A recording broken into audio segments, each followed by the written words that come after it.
Bismillahirrahmanirrahim. Assalamualaikum warahmatullahi wabarakatuh. Alhamdulillah,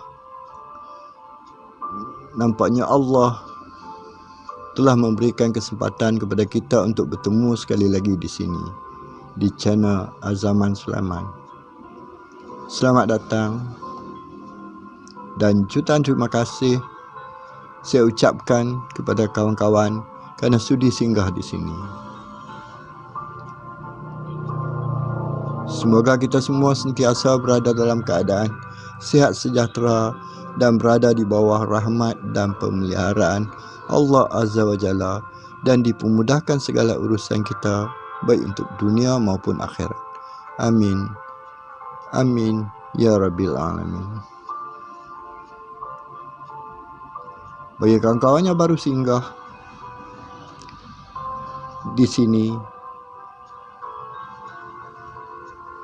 ingin saya nyatakan channel ini akan membicarakan mengenai hitam dan putih kehidupan melalui beberapa segmen seperti sketsa kehidupan, seni budaya, isu semasa dan lain-lain.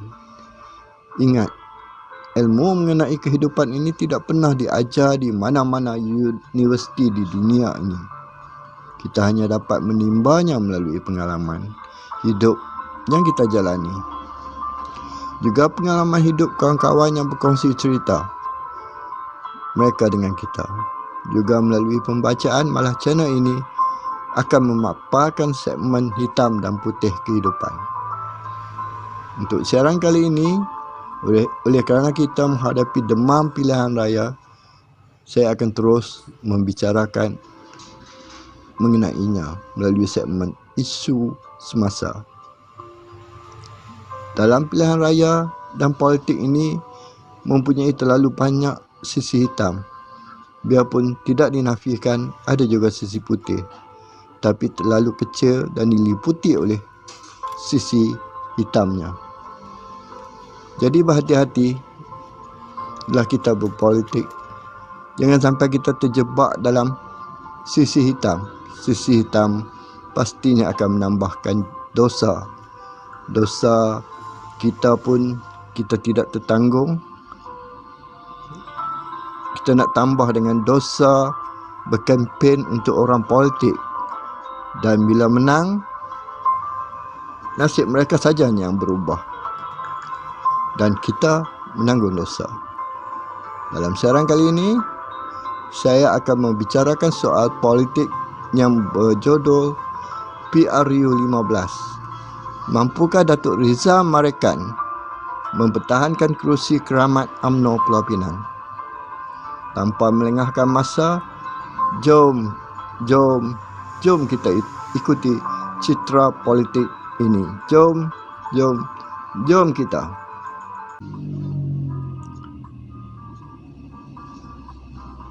PRU 15. Mampukah Datuk Seri Rizal Marekan pertahankan kerusi keramat UMNO Pulau Pinang? Bagi menghadapi PRU 15 kali ini, BN khususnya UMNO menghadapi tugas yang cukup getir.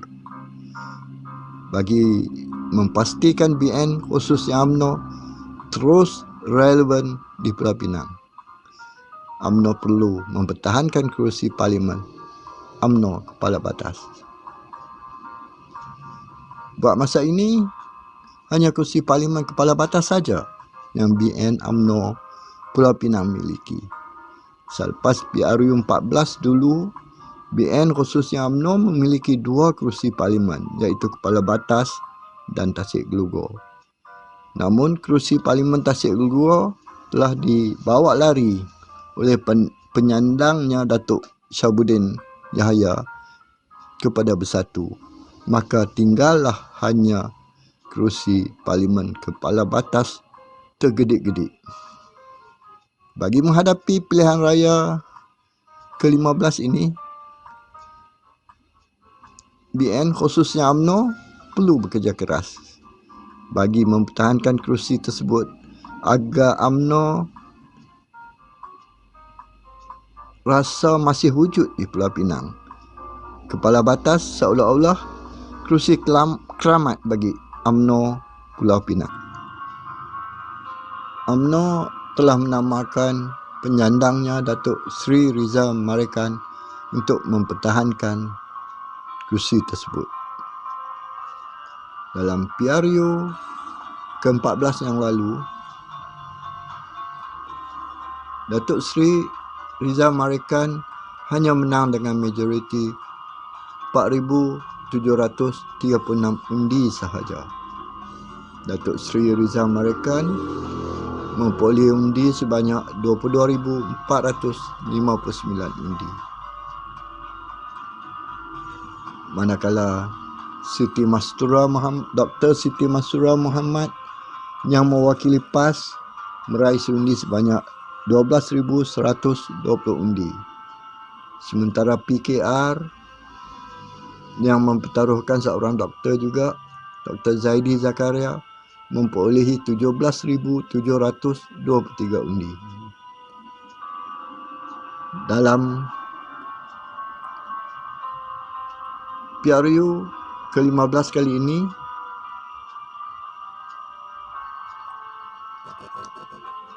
sekali lagi Datuk Sri Rizal Marikan akan ditentang oleh Dr. Siti Mastura Muhammad atas tiket Perikatan Nasional. Dr. Siti Mastura Muhammad membawa bekal 12,120 undi dalam pilihan raya yang lalu. Jadi kehadiran Dr. Siti Mastura Muhammad boleh menggugat Datuk Sri Rizal Marikan.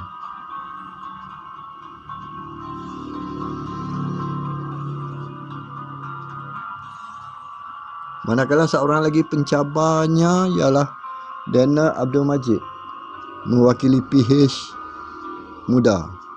Beliau merupakan seorang jurutera pembuatan.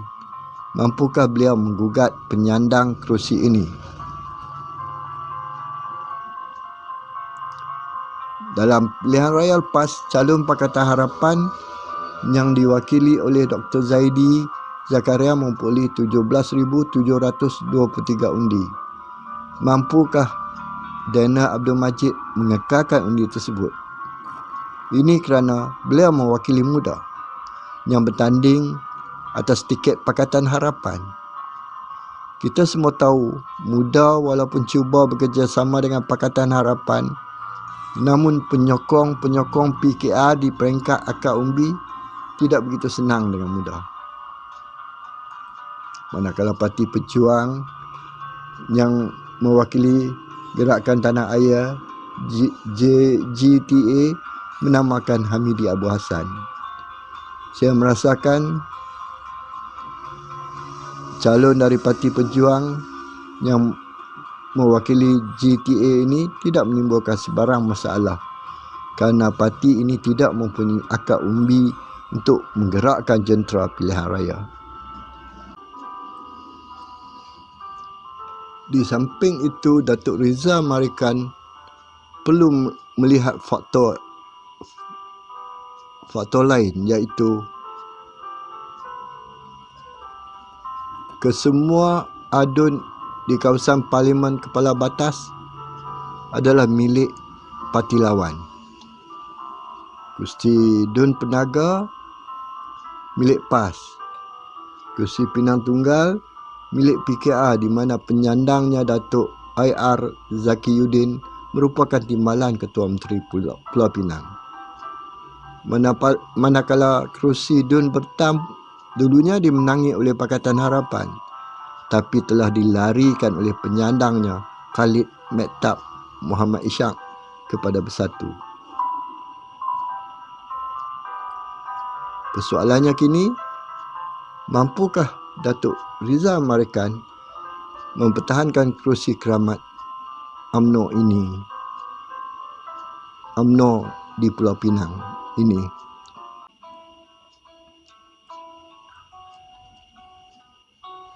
Siapakah Dr. Siti Mastura Muhammad?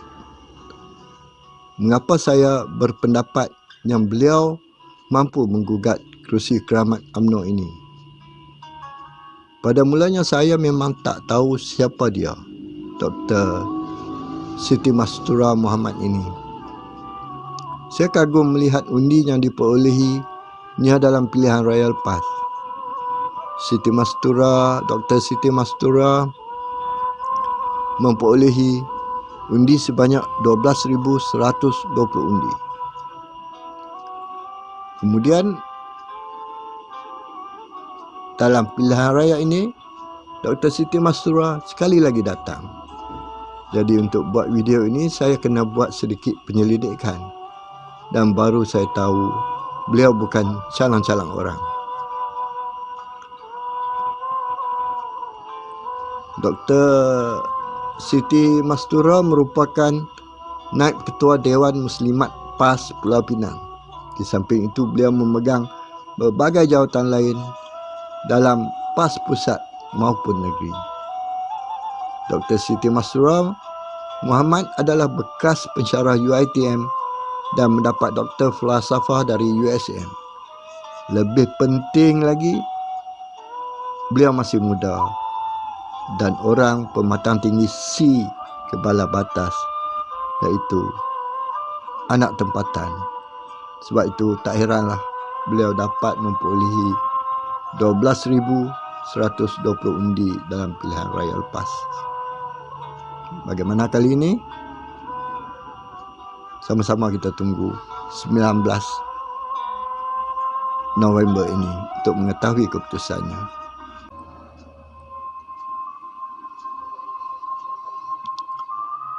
Alhamdulillah, begitulah pembicaraan saya mengenai pilihan raya ini yang berjodoh PRU 15. Mampukah Datuk Sri Rizal Marikan pertahankan kerusi keramat UMNO Pulau Pinang? Memang pada waktu ini satu-satunya pengharapan UMNO untuk mengekalkan kerusi parlimen adalah parlimen kepala batas. Mampukah Datuk Rizal, UMNO kepala batas dan UMNO Pulau Pinang melakukannya?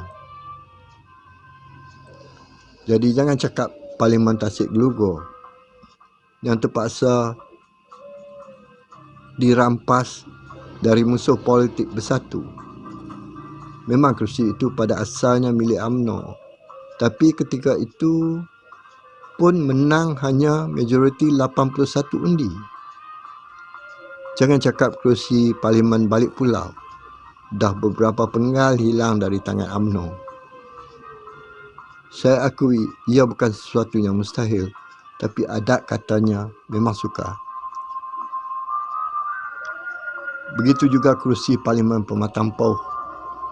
Rasanya hampir pasti mustahil. Kerusi itu pada asalnya diduduki oleh Wakil PAS Haji Zabidi Haji Ali. Dalam pilihan raya 1982, Datuk Seri Anwar Ibrahim berjaya merampasnya dengan kelebihan undi 14,352 undi dalam pilihan raya 1982. Sejak itu hingga kini, kerusi parlimen itu menjadi kubu kuat Datuk Seri Anwar Ibrahim, walaupun selepas itu berpindah menubuhkan parti PKR, malah Pematang Pauh terus menjadi kubu kuat PKR, bukan saja di Pulau Pinang, malah Malaysia. Jadi saya kira cukup sampai di sini. Kita jumpa lagi di lain video nanti dengan ceritanya lain pula. Jutaan terima kasih kerana kawan-kawan sudi mengikutinya hingga akhir. Jangan lupa subscribe, like dan komen. Bye-bye. Assalamualaikum.